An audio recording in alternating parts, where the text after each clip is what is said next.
Hello, everyone, and welcome to another edition of the GGB Supplier Showcase, the first for 2024. Woohoo! Yay! As always, I'm your host, Jess Marquez, and I'm so pleased to be joined today by a fresh face, a first-time guest, Mr. Gary Denham, founder and CEO of Wamba Technologies, a company which is making huge inroads in the esports space. Gary, how are you doing today? Good, good, and thanks for having us.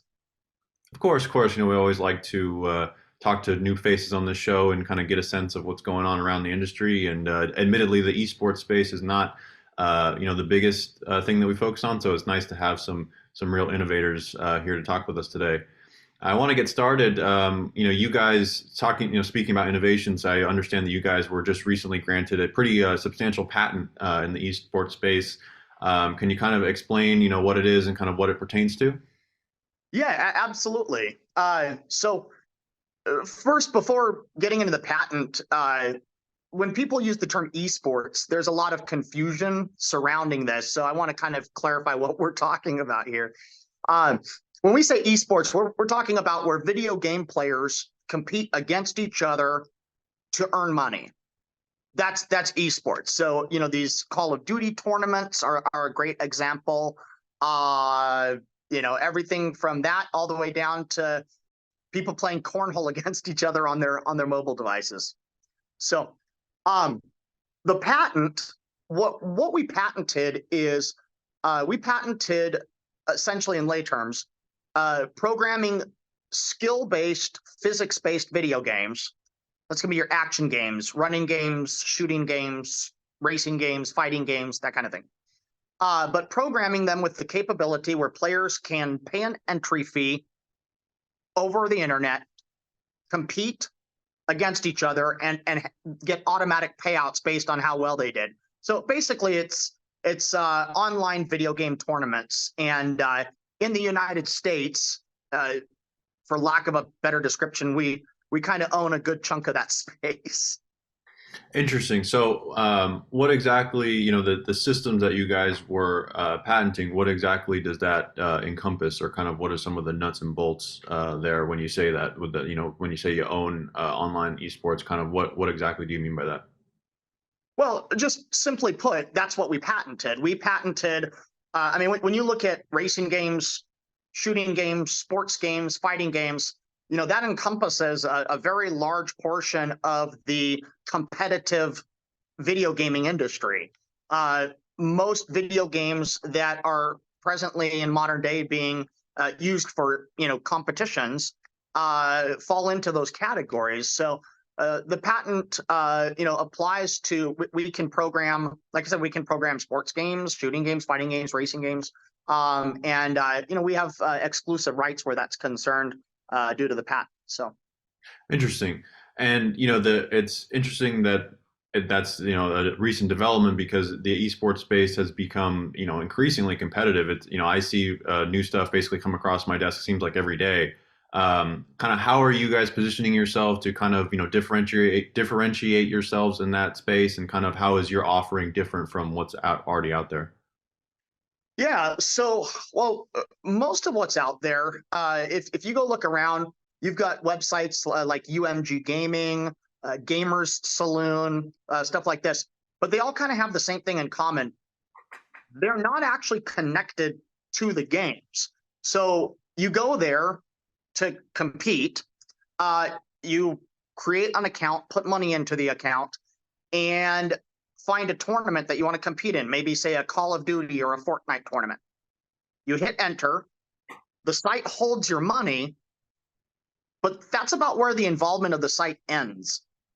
From that moment forward, it's on to the players to manually go put their game in to their Xbox, PC, PlayStation, whatever. Uh, Go online, find each other, create a private game, compete, and then if you win, then everybody has to go back to the website and just be honest. Which, I'm sure you can kind of see the flaw with the business model. um, but but that's what's basically been out there. And the problem with that is when you have a system, a tournament system that is separated from the game, it is almost impossible to run effective security, and particularly in the area of you don't know who you're actually playing against. So what winds up happening is if you're in the category of the best of the best of the best, okay, great, you can get some competitive games. You're probably going to do okay. But if you're in the other 99.9% of players, for example, let's say you found a beginner's tournament, okay? And let's say you could actually win, $10,000 in a beginner's tournament that's strictly online. A pro is going to sneak in, pretend to be a beginner, and take everybody's money, And when you have this dual setup, I'm not aware of a way that you can, an automated way that you can prevent that from happening. Shy of actually, getting on video chats with the players, verifying their identity. I mean, there's a lot of steps to go through. So with what we're doing, we're talking about full integration, where the tournament software is actually integrated into the game itself. And when you do this, there are absolutely things that you can do to effectively stop those issues. In fact, the particular issue I brought up about you don't know who you're playing against, we have a solution for that. And it's an effective solution. But that's only going to happen in the context where the wagering or tournament platform and the game are both communicating with each other in real time, and you've got effective security being run around that. And with our patent, that's the exact advantage that we have, and that's what really separates us from a lot of the other stuff that's on the market right now. That's fascinating, and you bring up those points about security and integrity, which I think are huge points of contention for this industry that is clearly on the rise, not just in the U.S. but globally. And that's been the people that I've heard talk about this sector. That's some of the main things that they bring up are those issues. So I think that's extremely timely. So if we talk about it from from a tribe or an operator's perspective. If they're considering gaming expansion, say, and they're debating their options between, like, let's say, obviously, like a brick and mortar casino or a platform such as your guys's, what would you say? Like, what would your pitch be in terms of like the comparison for ROI, overhead, operational things like that? Yeah. So, well, you're familiar with FanDuel, yes? Of course, it's pretty hard not to be in today's environment. Yeah. Exactly. FanDuel is doing essentially almost exactly what we're getting ready to do. And I think they've really demonstrated very nicely what the real potential is here. Not just them. There's another company by the name of Skills. Now, Skills started off strong. They've had some issues, but from what I've seen, their issues don't pertain to their actual business. The business itself, where players are competing and they're bringing in revenue, seems to be extraordinarily lucrative. And what I mean by that is when in a normal video game, you make money on ad sales and in-app purchases. If you're making $7 to $10 per player per year, you are there. You are elite. You are at the top of the industry. You're doing very, very well.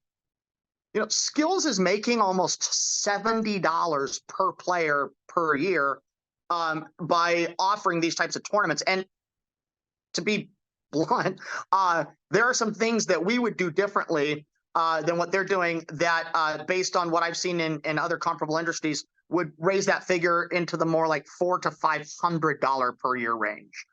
So, and namely, online poker, I think, is a great example of that. Domestically, throughout that 2006, 7, 8 timeframe before it got shut down, online poker in the U.S., the average player was worth about $450 per player per year. Globally, about 205. And their model. Well, I can get into that in a minute, but that's the real revenue potential here. When you have 1 million players, which you can do when you're online. And they're worth even $200 per player per year. You're talking a couple $100 million a year in revenue. From 1 million players, there's almost no overhead there in comparison. Your real overhead is going to be. Security is not that big of a deal financially speaking, where that's concerned. At least not in contrast to the revenue. Customer service, that's going to be a big expense. Um, but in terms of tribal casinos or just casino operators in general, um, back in 2006, George Bush passed the Safe Harbor Act, and that effectively banned online gambling. And from that point until very recently, the only way casinos could make money is if a patron walked through their doors or was online inside of New Jersey or Nevada. With the Supreme Court ruling that sports betting was no longer gambling on a federal level, for the first time since that Safe Harbor Act, the casinos had an opportunity to start generating revenue online. And when they did that, I mean, BetMGM is doing, I think, like $1.4 billion a year off of their app. FanDuel does between $3 and $4 billion a year. The other apps are, coming up on that $1 billion range.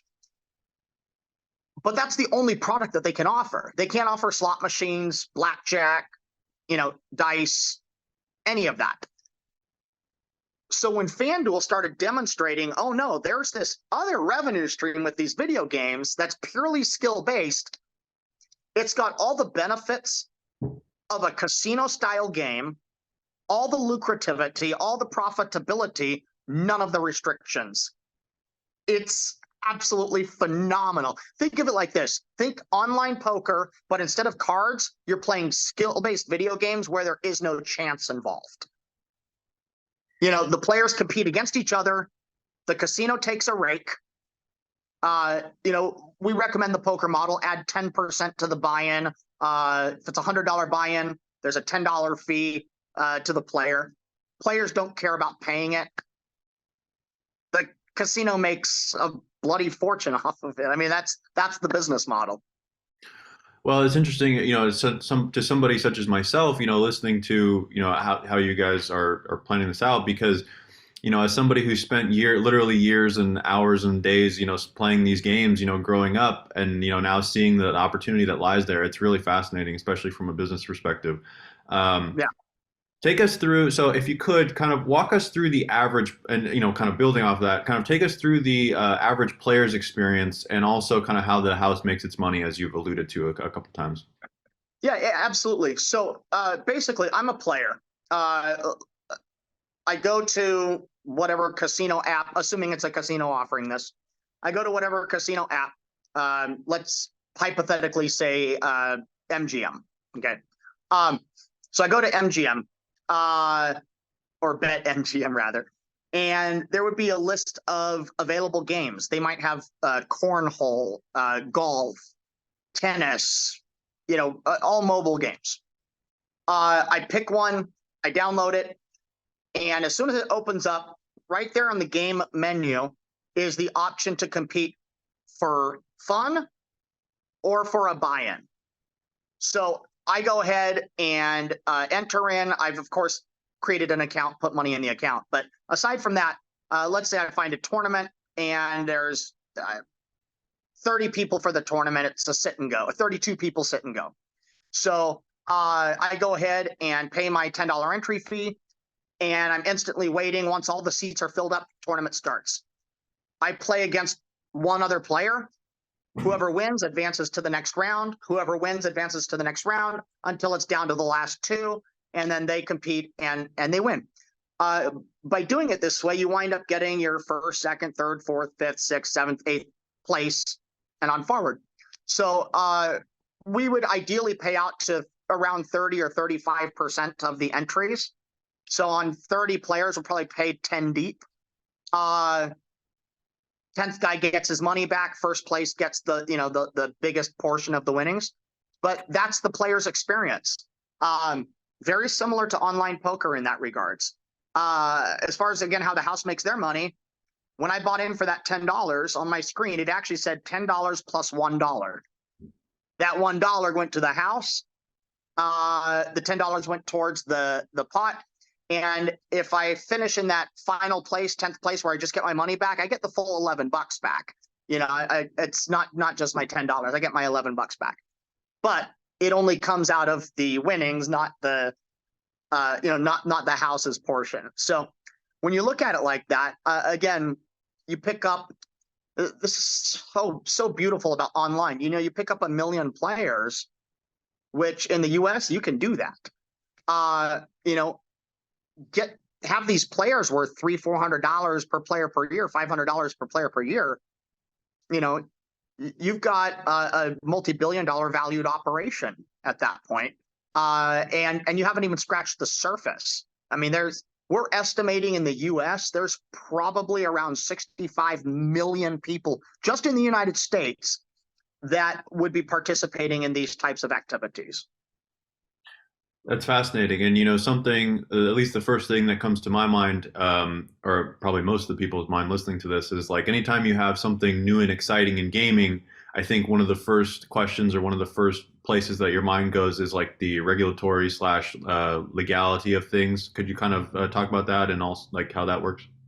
Yeah. So again, this isn't gambling. This is sporting events. The U.S. doesn't really I mean, there's some minor, regulatory stuff here and there, but by and large, the U.S. doesn't really regulate sporting events. There's not a regulatory body for golf, for tennis. Maybe within those industries, they've elected their own within their organizations. The NBA has, well, the NBA is a little bit different. That's a bad example. But within the organizations, sure. But in terms of there being an actual legislative body that's dedicated to this, we don't see that in the same way that we would see, where it comes to actual gaming. There's a designated government-funded gaming commission that's overseeing gambling activities and enforcing very strict laws that pertain to that. We don't have that here, and so with this, it's up to each state. Most states have already elected this in. It's like 40-something states are all good with this. There's really no restrictions. There's no age restrictions, and I want to comment on that. I think that's actually a good thing. I've seen news reports where a 13, 14, 15-year-old kid winds up winning a multi-million-dollar Call of Duty or Fortnite tournament. This is something that everybody can get into. It's keeping kids off of drugs. It's keeping them out of gambling. It's keeping them out of all these things and giving them an opportunity to actually compete and earn money doing it in a constructive way. And I know there's an old school thought, video games rot the brain, but I think in 2023 we've come to realize the actual value of gaming, not just in the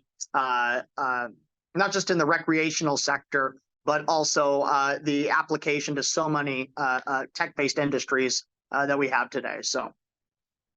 Definitely. Well, Gary, it's been a pleasure having you on today and to hear so much more about Wamba, which is a name that I have been seeing all over the place, and I imagine I will continue seeing. I just have one final quick question for you.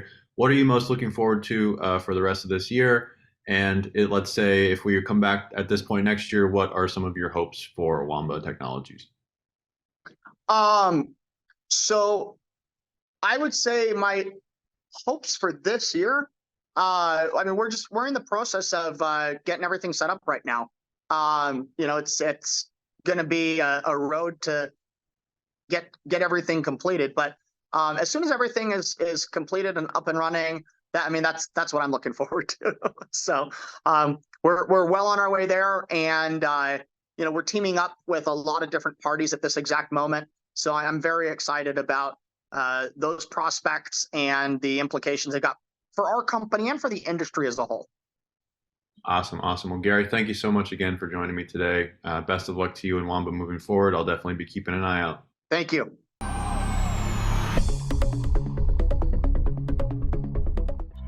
Thank you for joining us for the GGB Gaming Supplier Showcase, our exclusive look at the best products and services produced by vendors for the gaming, iGaming, and sports betting industries. For more information about the GGB Supplier Showcase, contact Terry Brady at tbrady@ggbmagazine.com.